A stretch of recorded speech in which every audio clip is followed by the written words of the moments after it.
This is the video to learn how to use ceiling and floor function in Excel. We have some random data to learn it.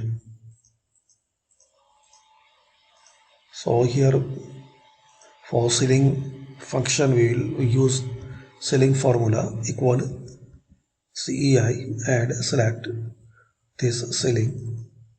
Now to requirement, firstly select number, then comma. Now enter the significations like near 5 or near 10, then press enter. Now just double click on corner.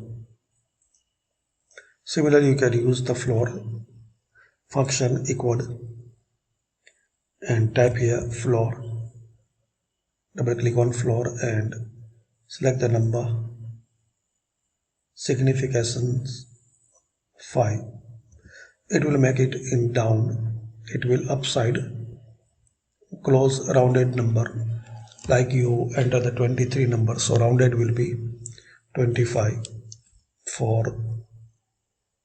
as your requirement 5 signification, add it down, it will be